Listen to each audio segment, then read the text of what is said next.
I did a video a couple of weeks ago on some more modern hot hatchbacks that are pretty much more like warm hatchbacks by today's standards. All those cars cost less than 10 grand. Today we're gonna half that and do 5 grand instead. If you like this video and want to see more like it, then do hit the like button, subscribe as well if you're new. Without further ado, let's get straight into it.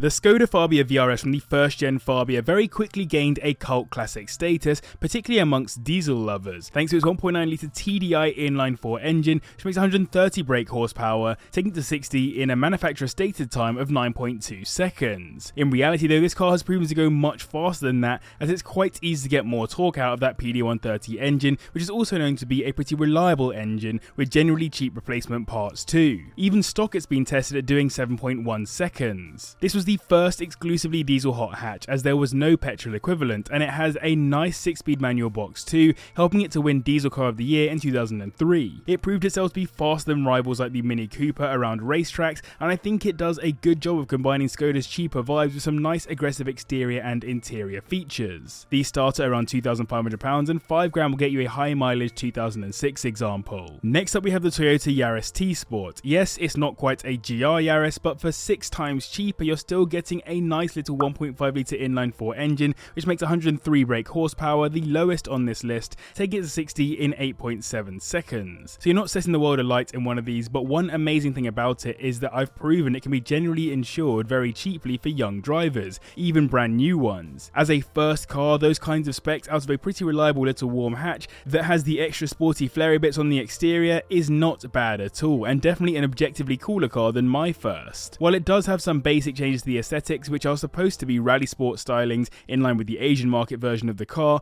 it was a shame that the UK never got the proper RS Yaris, which came turbocharged and with more focused brakes and suspension. These start at £2,000, and for 5 grand you'll get a 2004 example, though to be honest I usually find them up to around £3,000 to £4,000. Now let's talk about the Ford Fiesta ST, which comes with a 2 litre inline-4 engine producing 147 brake horsepower, which will get to 60 in 7.9 seconds. This ST was the most performant version of the 5th or 6th gen Fiesta, depending on where you are in the world. It did have a potential RS version shown as a concept, but sadly it never came to fruition. Do check my video out on that car if you're interested. Either way, this remains a great little warm hatch with a nice body kit, alloys and interior, and it actually drives well too, given it's quite a popular cheap track day car even today, 20 years after release. Chuck some coilovers on it and upgrade the brakes or even just the pads and you'll have something super fun to bash around in. These start at £2,000 and 5k will get you 2008 model with 50,000 miles on it. Engines are pretty good on these, but bouncy idles, chocolate gearboxes and bendy wheels are key issues to be aware of, same with the slackening of timing chains. So 5 grand won't get you an Abarth 695 or a 595, but it can get you the Abarth 500, which is a slightly less performant version of those cars, but still gives you the same basic formula, with its 1.4 litre turbocharged inline-4, which makes 140 brake horsepower, taking it to 60 in 7.8 seconds. This arrived in 2008, paving the way for the more aggressive ones to arrive, picking up from where the Punto Abarths left off. I've driven one and they are super nippy little cars. I personally consider these as amazing warm hatches for anyone who lives in the city, even if they don't have the best turning circles. They sound cool, have probably the nicest interiors on this list, and never fail to make you smile when you're going for a drive, so even though these aren't my kind of cars, I do rate them for sure. These are listed for a minimum of around £3,000, and 5 grand will get you a 2011 example with 60,000 miles on the clock. Outside of the quite common rear brake squeal, these aren't actually too bad, and engines have generally been pretty solid. Onto a car I've always been a fan of now, the VW Polo 9N3 GTI, which comes with a 1.8 litre turbocharged inline-4 engine, producing 147 brake horsepower, taking it to 60 in 7.7 seconds. This came with the facelifted 4th generation Polo, so the same Polo I own, just slightly newer, and though I think it is a shame that there was no pre-facelift GTI, it does make sense considering the facelift did an amazing job of updating the car to look a bit more modern and inspiring to look at in the mid-2000s. The only sad thing about these is that they were a bit underpowered compared to competitors, so VW made a Cup version which upped the horsepower and looked a bit cooler. Sadly, these are very difficult to find these days. These run you around £4,000, which will get you into a 2007 model with 100k on it. Reliability is generally good, coil packs are known to go though, and people do complain about that 1.8T being sluggish compared to other examples of the same block.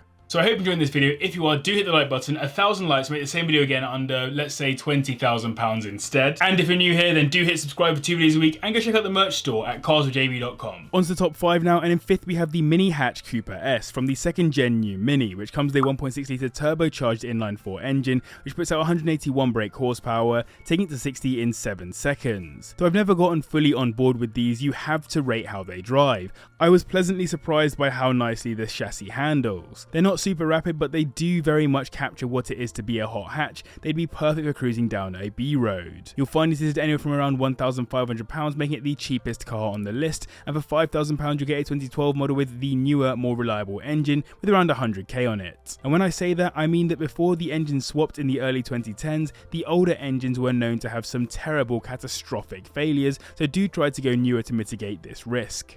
In 4th on the list we have the Vauxhall Corsa VXR, the first of its kind, as the previous Corsa's fast version didn't quite make it from concept to reality, and again you should definitely check out my video on that story. These come with the 1.6 litre turbocharged inline-4 engine, producing 189 brake horsepower, taking them to 60 in 6.8 seconds. This sits on the Corsa D platform, and to be honest, the VXR formula isn't really too different to the typical hot hatch formula for the time. Some Recaro race seats, badged and angular features like the exterior, interior and steering wheel, and the slightly better suspension and brakes. The key feature that stands out on these though is the triangular exhaust pipe, and the optional 18-inch alloys also do a pretty good job. £2,500 will get you into one of these, and double that gets you a 2010 model with 70k on it. Piston 4 failure, that is the key problem with these. If you see smoke on idle, low power and misfires, it's probably piston 4. Taking 3rd place is the Renault Clio RS 197, which comes with a 2 litre inline-4 engine making 197 brake horsepower, taking it to 60 in 6.7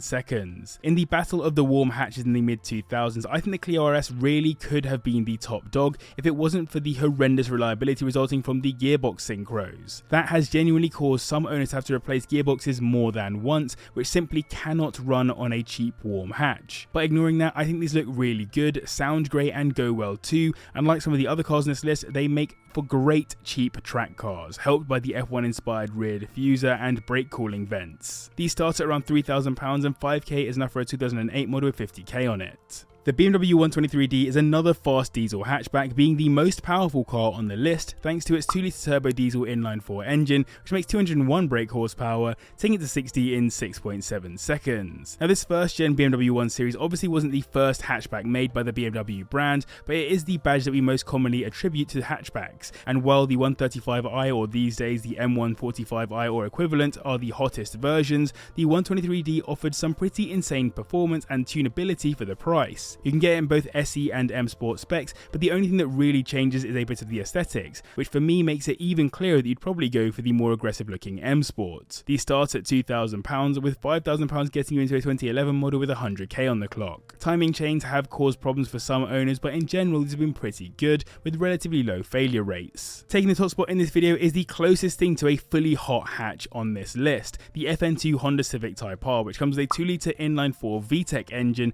producing 198 brake horsepower, which will get it to 60 in 6.4 seconds. This was potentially the ugly duckling of the Type R collection, as it was known for being a bit heavy on release and slightly less dynamic than the EP3 previous generation, but having been in one, it is actually quite a nice car with a properly cool Type R interior and good overall looks. I think its main problem is that it's supposed to be a hot hatch, but it probably competes more with the other warm hatches on this list than cars like the Golf R32, Audi S3 and other equivalents that were leading the hot hatch market at the time. £3,500 is enough to get into one of these, and £5,000 gets you a 2009 model with 100k on it. That K20 engine is very strong, particularly if it's been maintained well, and it can handle way more power than comes as standard, same with the transmission. Thank you very much for watching this video, and thank you to the patrons for their continued support. I hope you enjoyed this video. If you did, there's another video waiting for you just up here on some cheap coupes, and you can subscribe down here.